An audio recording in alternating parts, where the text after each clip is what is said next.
Hey y'all, Joseph R. Long, the Sumo Size Ginger coming at you today.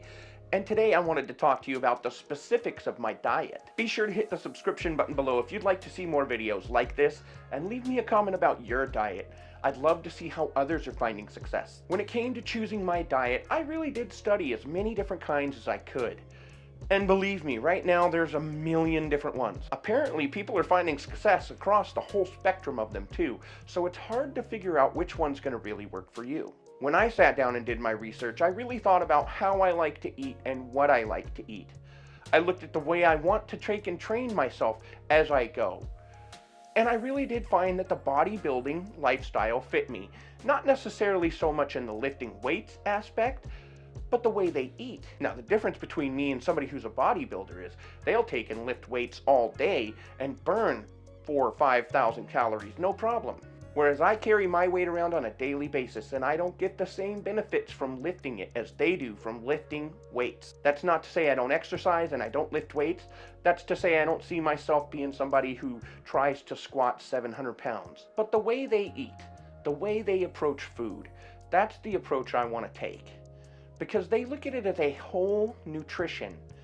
It's from the ground up, essentially what your body needs in order to perform its best. They have carbs, they have fats, they have protein. Most of it is centered around whole foods and foods that are healthy for you. These are the same things a nutritionist will tell you when you go in and speak to them.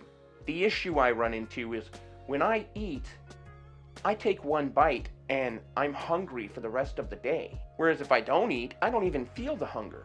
But I know I can't just take and not eat. I have to have a diet that I follow, especially one that really does help me to lose my weight the right way, which is 2 pounds a week, just about what I want to average. I found fasting fit best in that lifestyle for me because I can take and not eat for 48 hours and then over the course of 24 hours take in a ton of food. I'm talking 5,000-6,000 calories in order to make sure that I maintain the calorie base that I need to for my weight loss and still keep myself out of a starvation mode.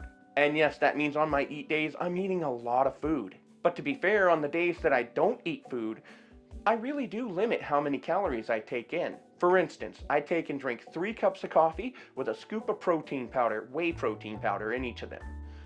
The reason I do that is because I'm somebody who believes that you shouldn't really starve yourself all day long and not take in anything, because it can have negative effects on you when it comes to maintaining your muscle mass. So it gives me enough protein to make sure I'm maintaining my muscle mass, and it also helps me make it so my coffee is bearable because I can't stand black coffee. But that is really all I take in on a no-eat day.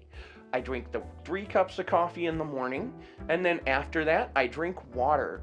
At the end of the day, I do allow myself a clear American seltzer water. I apologize, sparkling water. And the reason I allow that is because it has potassium in it. As somebody who's fasting, you're eliminating a lot of electrolytes, salts, potassium, and other things like that. That helps me maintain my potassium level so I can maintain my heart health. So again, on days where all I'm doing is drinking, I have protein powder in coffee, I have a clear American seltzer sparkling water, and I have water. I drink upwards of a gallon of water a day. Eat days are completely different though. I still have the protein powder. I find that I like how much protein it gives me, and I really do want a protein-rich diet. But when it comes to eating, I tend to focus on things that I enjoy as much as things that are healthy. That's the whole point of doing this diet, is making it so that I can enjoy my hamburgers. I can enjoy a piece of cake. I can have these things and not feel guilty. As I said, I basically have 24 hours where I don't have a lot of calorie restriction. And so far I'm finding success on it. I've only had my scale for 2 weeks, but it seems like I'm maintaining the weight loss that I want at about 2 pounds a week using this diet. Just today I weighed myself and I weighed 770 pounds.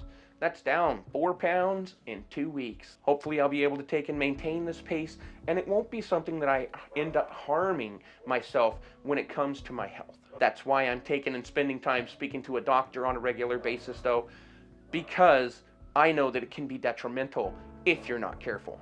If you decide to go this route, I do suggest you spend time speaking with your doctor about it. And you keep your doctor informed on what you're doing and how you're feeling. Little things make a big difference on this diet. So that's how I treat my diet. I have 2 days where I really calorie restrict and limit myself to about 400 calories on those days in protein. And then I have a day where I'm basically limitless and I can eat whatever I want. Within reason, I do still have to try and be healthy, but sometimes it's fun to be sinful. So remember, if you enjoyed the video and you'd like to see more content like this, go ahead and hit that subscription button below. I'd love to see comments on what kind of diets you guys are following and what you're finding success with. And I'll see you guys next time. Y'all have a good one. Later.